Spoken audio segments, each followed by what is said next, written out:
والصلاة والسلام على من لا نبي بعده الذين هم مفاتيح الرحمة ومصابيح الغرر. أعوذ بالله من الشيطان الرجيم.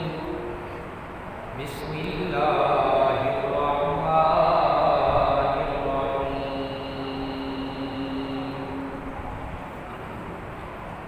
وإذ ابتلى إبراهيم ربه بكلمات فأتمهن قال إني جاعلك للناس إماما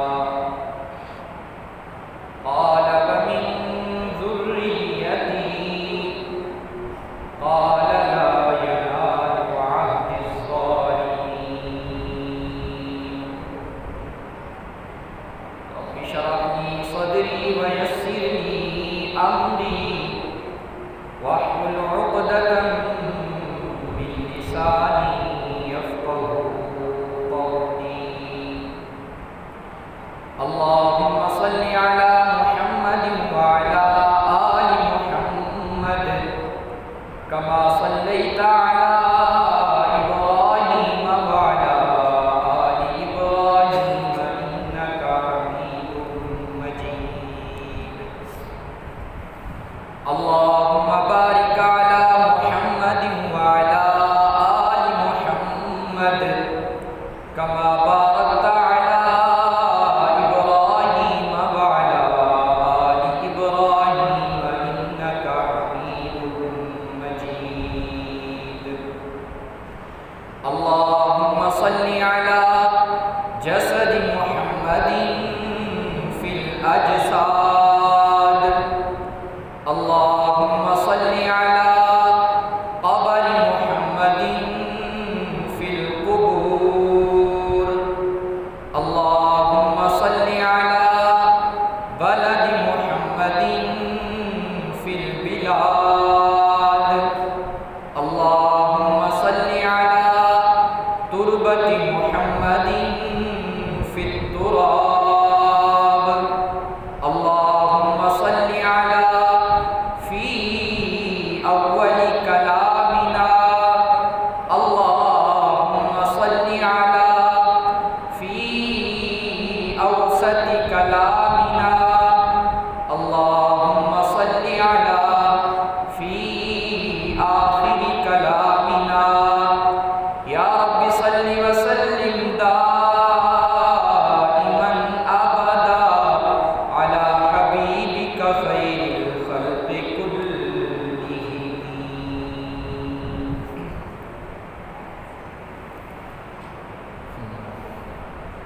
اللہ رب العزت کا بے حد و بے انتہا شکر ہے کہ اس ذات بابرکات نے ہم سب کو جمعۃ المبارک کے مقدس اور بابرکت دن میں اپنے گھر مسجد میں آ کر کچھ دیر اپنا مقدس دین سننے کی توفیق عطا فرمائی.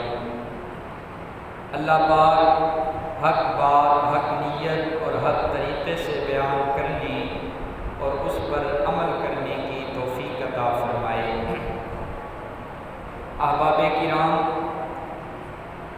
قرآن کریم فرقان حمید کی ایک آیت کریمہ آپ حضرات کے سامنے تلاوت کرنے کی سعادت حاصل ہوئی ہے.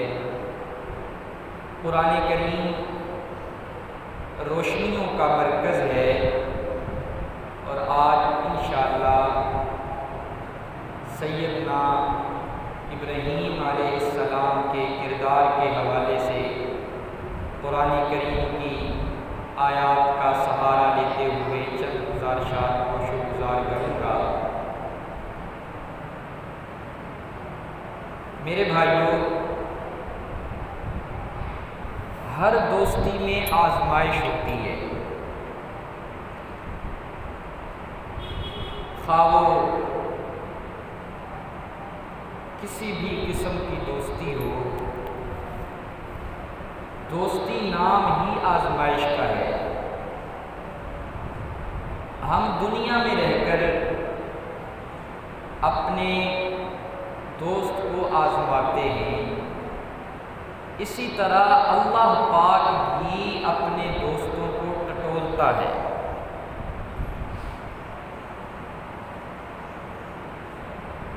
حضرت سیدنا ابراہیم علیہ السلام، جن کو خلیل اللہ کا لقب ملا، خلیل اللہ کا مطلب ہے اللہ کا دوست، تو خلیل اللہ کو اللہ پاک نے آزمایا،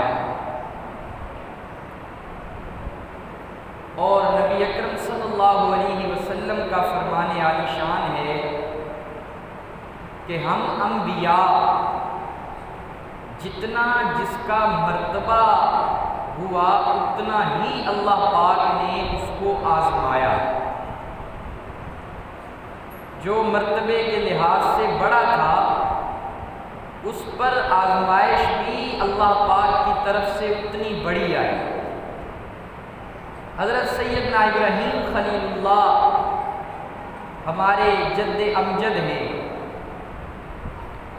ان کو کن مراحل سے گزرنا پڑا، کیا کیا ان پر اللہ پاک کی آزمائشیں آئیں، اسی سے ہی اندازہ لگایا جا سکتا ہے کہ وہ اللہ کے کتنے قریبی دوست تھے۔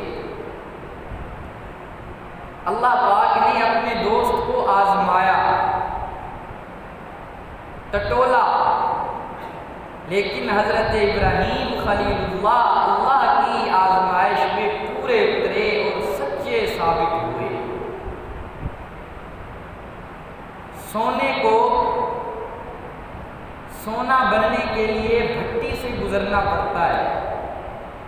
یہ جو سونا ہم دیکھتے ہیں، یہ سونا مٹی کے اندر چھوٹے چھوٹے ذرات ہوتے ہیں، پھر ان کو ذرات کو اکٹھا کیا جاتا ہے، بڑی محنت کی جاتی ہے، پھر اس کو بھٹی سے گزرنا پڑتا ہے، تب کہیں جا کر یہ سونا بنتا ہے۔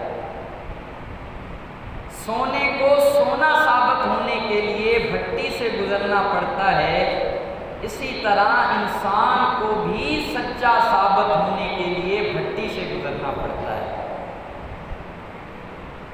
حضرت سیدنا ابراہیم خلیل اللہ جب ان کو دیکھتے ہیں، خلیل اللہ نے جب شعور پکڑا، دیکھا تو ہر طرف آستانے ہی آستانے تھے، سورج کو سجدہ کیا جا رہا تھا، چاند کی چاندنی کو سجدہ کیا جا رہا تھا، قبروں کو پوجا جا رہا تھا، ستاروں کا سجدہ، آگ کا سجدہ، ہر طرف آستانے ہی آستانے تھے، اور سب سے بڑی آزمائش کہ یہ جو آستانے تھے ان کی سرپرستی جناب سیدنا ابراہیم خلیل اللہ کے والد وہ فرمایا کرتے تھے۔ بڑی آزمائش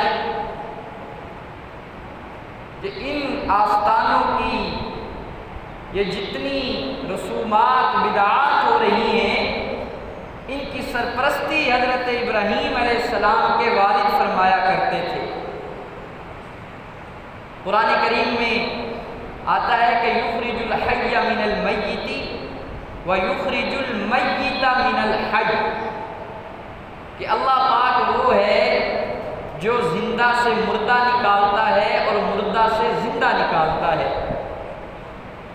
اب بعض لوگوں نے اس کی تعبیر یہ کی کہ بھئی اس سے مراد جیسے انڈے سے، مردہ انڈے سے زندہ چوزا نکلتا ہے اور زندہ مرغی سے مردہ انڈا نکلتا ہے، یہ تعبیر بھی ٹھیک ہے، لیکن ایک اور تعبیر فرمائی ہے حضرات نے، فرمایا کہ یخرج الحی من المیت و یخرج المیت من الحی، جو ٹھیک تعبیر ہے وہ یہ ہے کہ اللہ پاک زندہ انسان سے مردہ مشرک نکالتا ہے اور مشرک سے زندہ انسان نکالتا ہے، موحد نکالتا ہے۔ زندہ انسان سے مراد موحد۔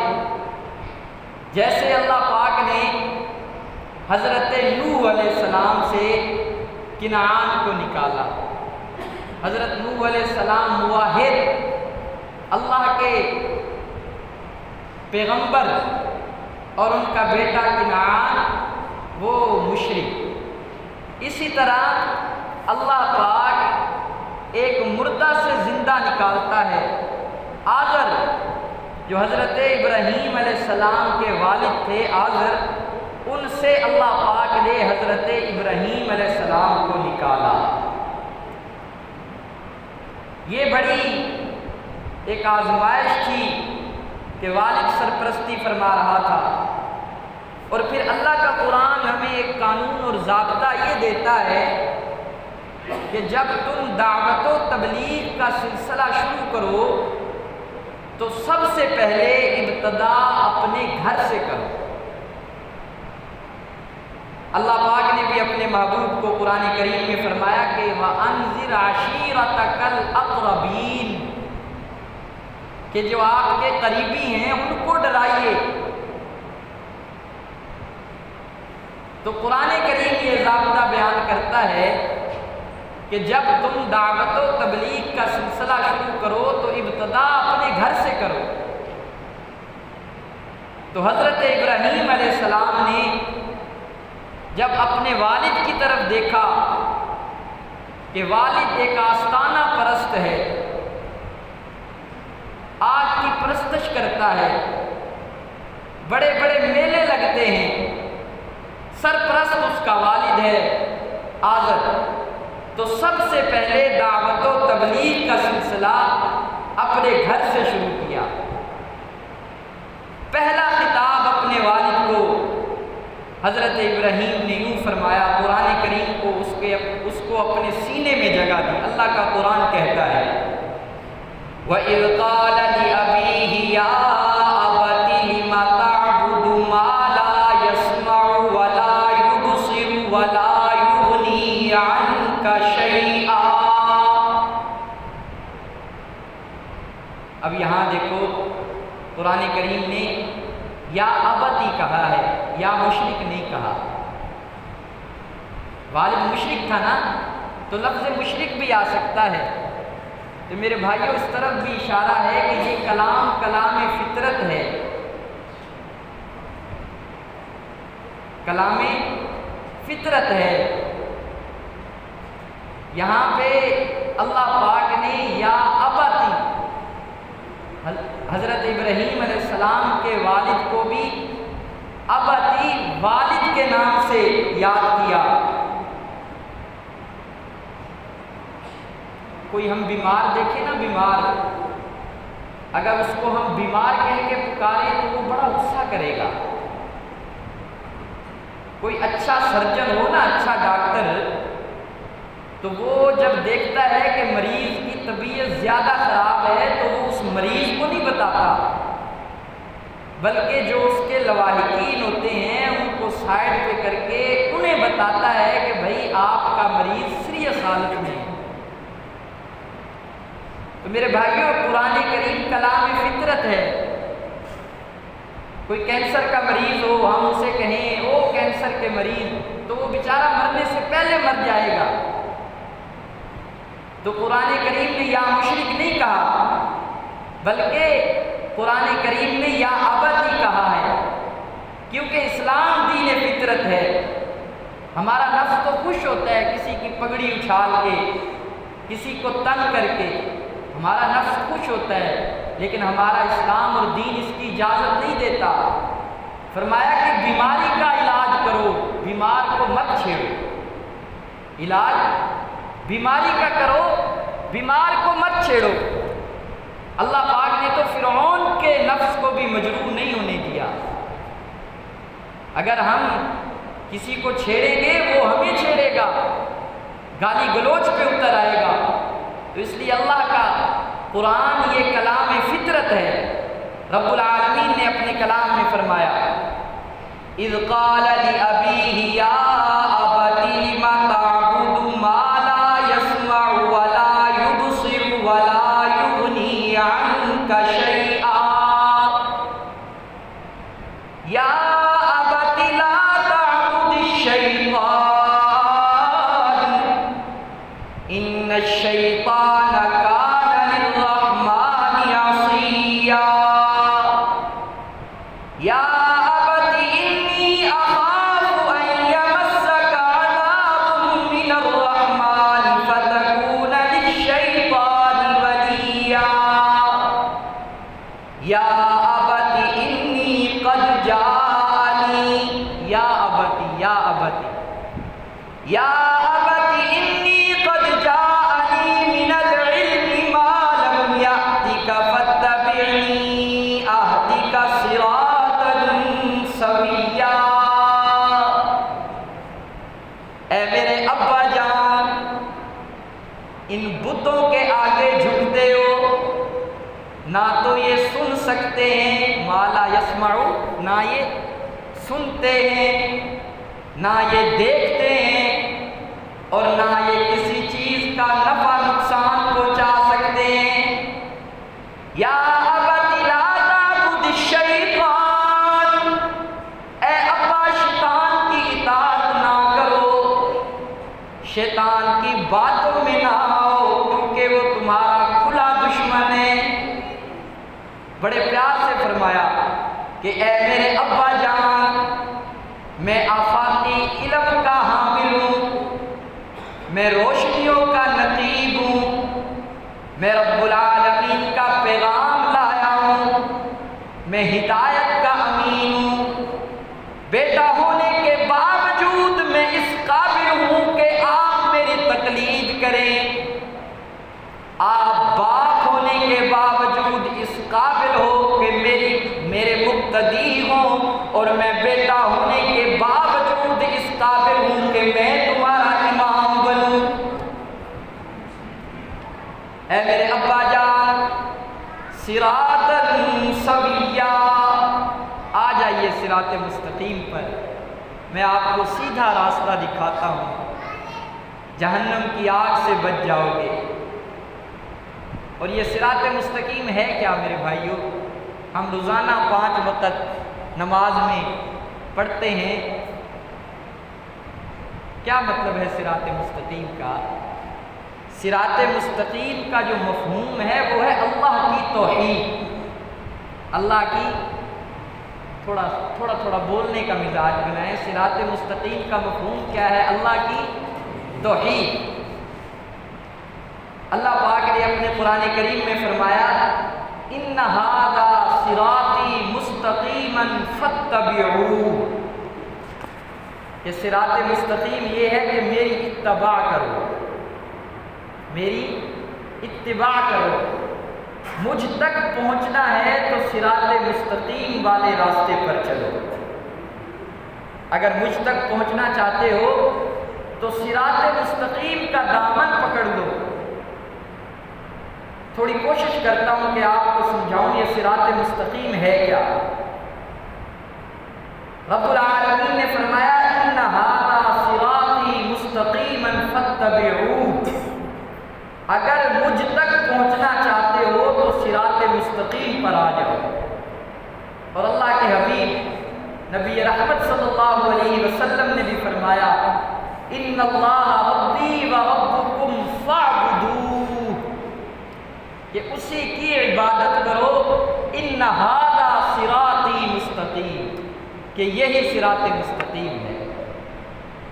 سجدے اسی کے، رکوع اسی کا، قیام اسی کے، منت منوتی اسی کی، اگر پکارنا ہے تو اسی کو پکارو، اگر جبین جھکانی ہے تو اسی کے در پہ جھکاؤ۔ میرے بھائیوں یہ مطلب ہے صراط مستقیم کا۔ رحمت عالم صلی اللہ علیہ وسلم نے فرمایا ان ربی و ربکم فاعبدوہ، کہ اسی کی عبادت کرو۔ رب العالمین نے فرمایا ان ھذا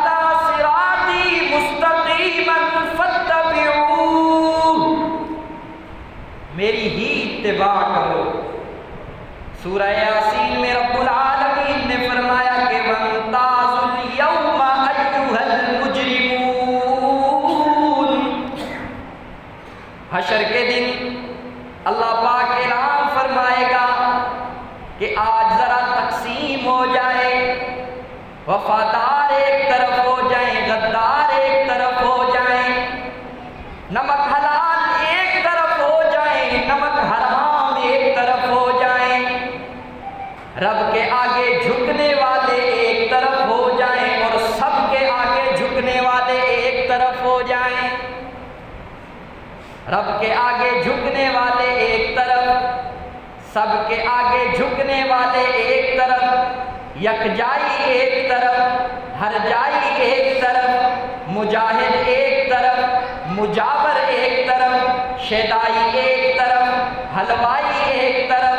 وَامْتَازُوا الْيَوْمَ أَيُّهَا الْمُجْرِمُونَ کہ آج تقسیم ہو جائے گی، آج اللہ پاک تقسیم فرما دیں گے، اور رب العالمین حشر کے دن پھر وہاں پہ اعلان کریں گے أَلَمْ أَعْهَدْ إِلَيْكُمْ يَا بَنِي آدَمَ أَلَّا تَعْبُدُوا الشَّيْطَانَ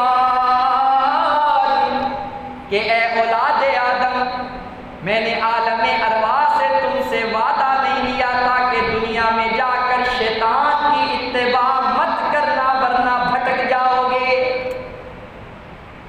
یا بنی آدم أَلَمْ أَعْهَدْ إِلَيْكُمْ يَا بَنِي آدَمَ أَلَّا تَعْبُدُوا الشَّيْطَانَ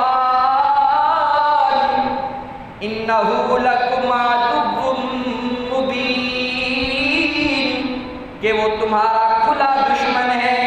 وَأَنِ اعْبُدُونِي هَذَا صِرَاطٌ مُسْتَقِيمٌ میری ہی عبادت کرو اور یہی صراط مستقیم ہے، یہی صراط مستقیم ہے۔ حضرت ابراہیم علیہ السلام نے بھی اپنے والد سے یوں ہی فرمایا کہ ابا جان، یا ابت لا تعبد الشیطان ان الشیطان کان للرحمن عصیا کہ اے میرے والد محترم، شیطان کی بات نہ مانیے ورنہ بھٹک جاؤ گے، وہ تمہارا کھلا دشمن ہے، میری اتباع کرو۔ اپنے والد سے فرمایا کہ میری اتباع کرو۔ کتنے پیار سے فرمایا، کتنے پیار سے فرمایا۔ آج لوگ کہتے ہیں کہ یار بات اچھی ہونی چاہیے، بات کرنے کا انداز اچھا ہونا چاہیے، اور میں یہ کہتا ہوں کہ سننے والے کی نیت بھی ٹھیک ہونی چاہیے، سننے والے میں طلب بھی ہونی چاہیے۔ اگر سننے والے کے دل میں طلب ہوگی، اس کو ہم خیر کی بات بتائیں گے تو اس کے دل میں وہ بات گھر کر جائے گی۔ حضرت ابراہیم نے اپنے والد سے فرمایا کہ اے ابا جان، صراط مستقیم پر آ جائیے، لیکن آزر کا برتن ٹیڑھا تھا، برتن ٹیڑھا تھا۔ اگر برتن سیدھا ہو تو بارش برستی رہے، ایک ایک قطرے سے بھی برتن بھر جاتا ہے۔ اگر برتن ہی ٹیڑھا ہو تو اس کو ہم ڈیم کے آگے لے کے کھڑے ہو جائیں، وہ کبھی بھی نہیں بھرے گا۔ تو میرے بھائیوں، کتنے پیار سے فرمایا، حالانکہ وہ پیغمبر تھے، پیغمبر کی بات میں کتنی تاثیر ہوتی ہے، لیکن سننے والے کی طلب اور سننے والے کا شوق کہ پیغمبر کی بات بھی اس کے دل میں گھر نہ کر سکے۔ اسی لیے تو قرآن کریم نے فرمایا یضل بہ کثیرا ویہدی بہ کثیرا کہ قرآن کریم اتنی افضل کتاب، اس کو بھی سننے والے کئی گمراہ ہو جاتے ہیں اور کئی ہدایت پر آ جاتے ہیں۔ اور یہی مثال بارش کی ہے کہ بارش تو ایک ہے، ایک زمین پر پڑتی ہے، اور جب اس زمین پر پڑتی ہے کہیں سے خوشبوئیں مہکنے لگتی ہے اور کہیں سے بدبو اٹھنا شروع ہو جاتی ہے۔ اگر یہی بارش اچھی زمین پر برسے، کسی باغ پر برسے تو پھول مہک جاتے ہیں، خوشبوئیں آنا شروع ہو جاتے ہیں، اور اگر یہی بارش کسی گندگی کے ڈھیر پہ برسے تو وہاں سے بدبو اٹھتی ہے۔ تو اسی لیے فرمایا کہ یضل بہ کثیرا ویہدی بہ کثیرا، اگر ابو جہل قرآن کو سنے گا تو وہ زندیق بنے گا، اگر ابو بکر قرآن کو سنے گا تو وہ صدیق بنے گا۔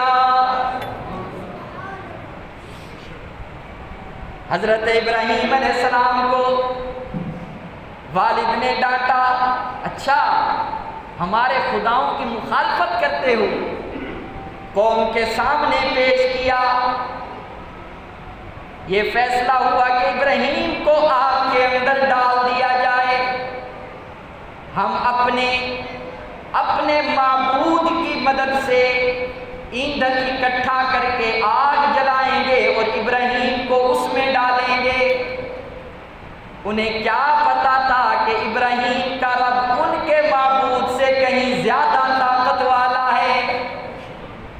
حضرت ابراہیم کو آگ کے چکا کے اندر ڈالا گیا۔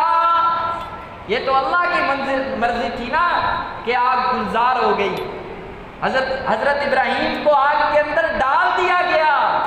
اللہ نے آگ کو حکم دیا کہ آگ اپنی گرمی کو چھوڑ کر اپنے اندر ٹھنڈک پیدا کر لے، تیرے اندر میرا خلیل آ رہا ہے۔ ایک اور موڑ آیا، ایک اور مقام آیا۔ حضرت ابراہیم کو اللہ کی طرف سے حکم ہوا کہ ہجرت کیجئے، اپنے بچوں کو ساتھ لے کر دور کسی جنگل میں جا کے چھوڑ کر آئیے۔ حضرت ابراہیم نے اپنی اہلیہ کو لیا، جنگل کی طرف رخ کیا، اہلیہ کو وہاں بٹھا کر پلٹنا چاہا۔ اہلیہ نے پوچھا کہ ہمیں بتا تو دیجئے کس کے حکم پر چھوڑ کر جا رہے ہیں۔ حضرت ابراہیم بالکل خاموش، کوئی جواب نہیں دیا۔ اہلیہ نے پوچھا کہ میرے سرتاج ہمیں یہاں جنگل میں کس کے حوالے کر کے جا رہے ہو؟ ہمارا نان و نفقہ کیسے چلے گا؟ حضرت ابراہیم علیہ السلام بالکل خاموش۔ اللہ کے رسول نے فرمایا کہ نبی کا ابرو بھی اللہ کے حکم کے بغیر نہیں اٹھتا۔ اللہ کا نبی تو اللہ کی وحی کا مشتاق رہتا ہے، انتظار کرتا ہے۔ جب اہلیہ نے بہت سارے سوال کیے، کوئی جواب نہ ملا۔ اہلیہ نے کہا کہ میں سمجھ گئی ہوں کہ آپ اللہ کے حکم پر ہمیں یہاں چھوڑ کے جا رہے ہیں۔ حضرت ابراہیم علیہ السلام نے اللہ کے حکم پر اپنے بچوں کو وہاں جنگل میں چھوڑا۔ اب پیاس کی شدت بڑھی، پیاس کی حاجت ہوئی، تو حضرت ہاجرہ نے دوڑنا شروع کر دیا۔ حضرت ہاجرہ دوڑتی رہی۔ اللہ کو حضرت ہاجرہ کی یہ ادا اتنی پسند آئی، فرمایا کہ قیامت تک آنے والے انسانیت کو میں یہ حکم دوں گا کہ آپ کا حج تب تک پورا نہیں ہوگا جب تک میری ہاجرہ کی سنت ادا نہیں کرو گے۔ ایڑی ماری زمین پر پانی کا چشمہ جاری ہوا، اتنا پانی نکلا۔ اب دوڑی، کوئی چیز ڈھونڈنے لگی کہ میں اس کا کسی طرح کنارہ بناؤں۔ اس پانی کو روکا، پانی رک نہیں رہا تھا۔ حضرت ہاجرہ نے فرمایا کہ زمزم رک جا۔ اللہ کو یہ ادا اتنی پسند آئی کہ اس پانی کا نام زمزم پڑ گیا۔ انشاءاللہ وقت ہو گیا، اگلے جمعے احباب وقت پر تشریف لائیں، انشاءاللہ بات یہیں سے شروع کریں گے۔ اللہ پاک میرا آپ سب کا حامی و ناصر ہو۔ وآخر دعوانا الحمدللہ رب العالمین۔